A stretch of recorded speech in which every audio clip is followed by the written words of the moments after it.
50은 인생의 전환점이자 진정한 자신을 마주하는 시기입니다. 강기진님의 책 50에 읽는 주역은 주역의 지혜를 통해 삶의 의미를 탐구하며 이 시기를 어떻게 성장과 성찰의 기회로 삼을 수 있는지 안내하고 있네요. 삶을 변화시키는 채널 Change My Life입니다. 이 책은 단순한 지식이 아닌 삶을 바라보는 새로운 관점과 깊은 통찰을 제공합니다. 출판사는 유노북스네요. 그럼 들려드리겠습니다. 20대는 배움의 시기입니다. 아직 미숙하기 때문에 남에게 배워야 하는 시기인 거죠.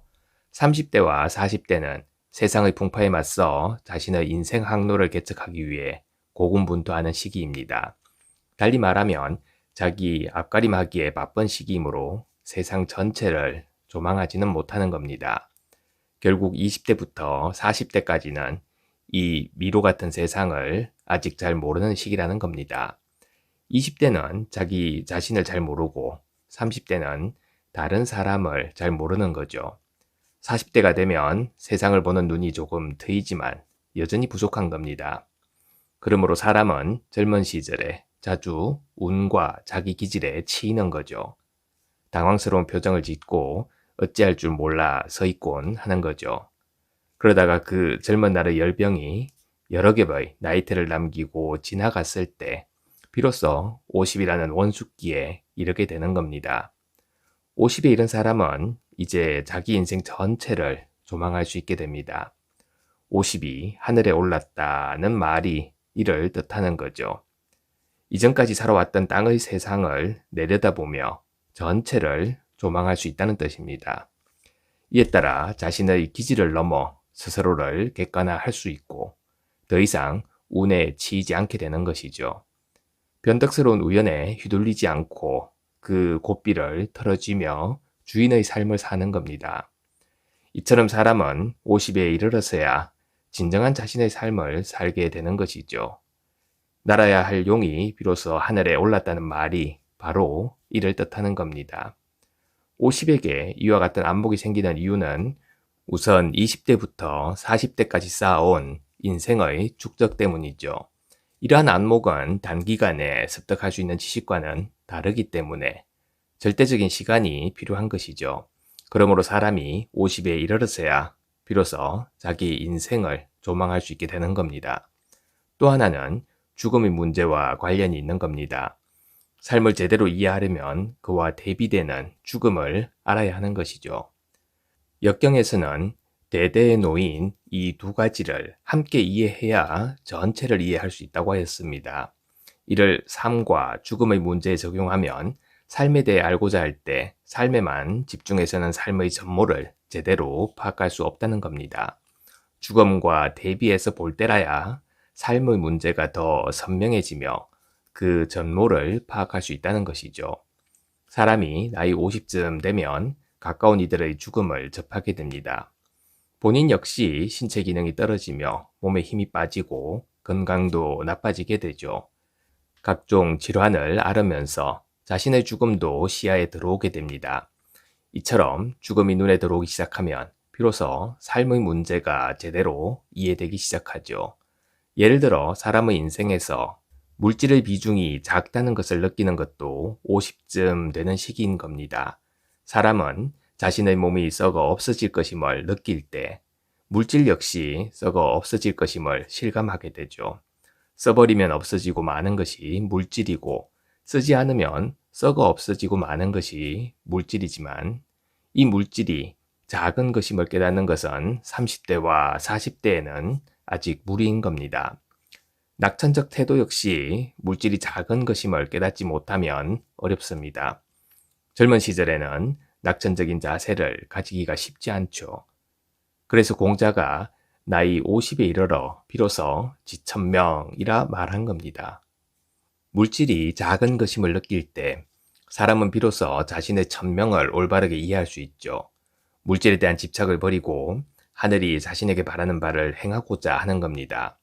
역경이 말하는 50에 하늘에 오른다는 것은 사람이 하늘의 대리인으로서 하늘의 일을 하고자 하는 시기라는 뜻인 겁니다. 이때라야 사람은 큰 일을 해낼 수 있죠. 하늘이 바라는 일을 진실로 행하려 한다면 다른 사람들이 그 일을 함께 도모하고 귀신까지 돕는 겁니다. 하늘에서 갑자기 무언가 뚝 떨어져 기적처럼 돕는 일이 일어나는 것이죠. 사람이 진정 천명의 길로 나아간다면 그 길을 걸어가는 동안 마치 태초부터 그를 돕기 위해 기다리고 있었던 사람들을 만나게 되는 겁니다. 이처럼 50에 이르러 하늘에 오른 사람은 이전에는 상상할 수 없었던 큰 일을 해낼 수 있게 되는 겁니다. 역경이 바라보는 50의 나이는 인생의 절정기이자 황금기인 것이죠. 하지만 50대에도 불안과 고민이 없는 사람을 찾기란 어렵습니다. 이는 대자연의 이치 때문이죠. 식물을 키워본 사람이라면 알고 있습니다. 초목이 꽃을 피우고 열매를 맺는 황금기는 동시에 전환기이며 불안의 시기라는 것을 말입니다. 초목에 힘이 빠지는 시기에 꽃을 피우고 열매를 맺으며 절정기를 맞이하는 것이죠. 사람의 50대도 이와 유사하게 불안의 시기이면서 절정기라는 복합적인 성격을 가지는 겁니다. 그 불안이 결실을 맺도록 촉진하는 역할을 하기 때문에 불안기와 절정기가 함께 찾아오는 것이 대자연의 이치인 거죠. 앞서 살펴보았듯이 50에 이르면 신체 기능이 떨어지고 건강도 나빠지는 전환기의 시기가 됩니다. 자신의 죽음이 시야에 들어오는 시기이기도 하죠. 사람의 나이 50은 몸과 마음 모두 많은 변화가 일어나는 시기입니다. 이 때문에 중년의 위기가 찾아오고 불안정함과 불안감을 느끼는 것은 자연스러운 일이죠.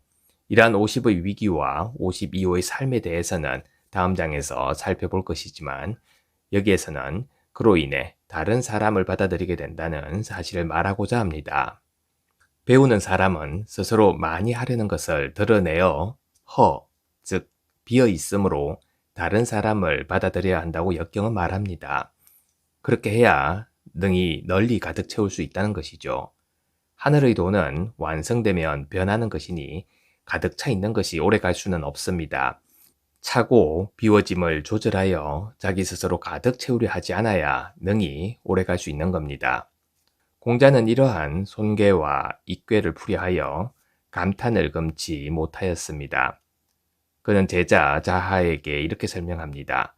스스로 드러내는 자는 반드시 더하게 될 것이고 스스로 더하려는 자는 반드시 무너지게 될 것이다. 이 때문에 나는 감탄한다. 50에 이르러 인생의 절정기에 있는 사람에게 불안이 찾아오는 이유 중 하나는 이 불안이 그를 겸허하게 만들어 다른 사람을 받아들이게 하기 때문인 겁니다. 이는 천지의 오묘한 조화인 것이죠. 역경이 서두에서 50에게 대인을 만나야 이롭다고 한 것도 같은 취지인 겁니다. 진정 큰 일을 하려면 다른 사람을 받아들이지 않으면 안 되는 거죠. 사람이 나이 50에 이르렀는데도 독불장군처럼 행동한다면 곤란한 겁니다. 그에게는 적어도 한 명의 대인이 있어야 하는 것이죠. 대인이란 군자와 동급의 사람을 말합니다. 50에 이른 사람에게 자기와 동급으로 인정할 만한 사람이 있다는 것은 그가 독불장군의 아집에 빠지지 않았음을 보여주는 겁니다. 그러한 대인이 기꺼이 그를 돕는다면 그는 잘못된 길에 빠지지 않는 것이며 그때라야 대업을 이룰 수 있는 것이죠. 이와 같은 맥락에서 낙천의 지혜를 깨달아야 비로소 50에 비상할 수 있는 겁니다. 낙천적인 태도를 지닌 사람은 기꺼이 자신을 비움으로써 다른 사람을 받아들일 수 있죠. 낙천적인 사람은 가고자 하는 바가 있지만 그 염원에 집착하지 않는 겁니다. 만약 그 염원이 아직 이루어지지 않았다면 하늘의 뜻이 있을 것이라 믿는 것이죠. 이러한 태도가 바로 큰 일을 이루는 원동력이 되는 겁니다. 감사합니다. 오늘 하루도 평온하세요.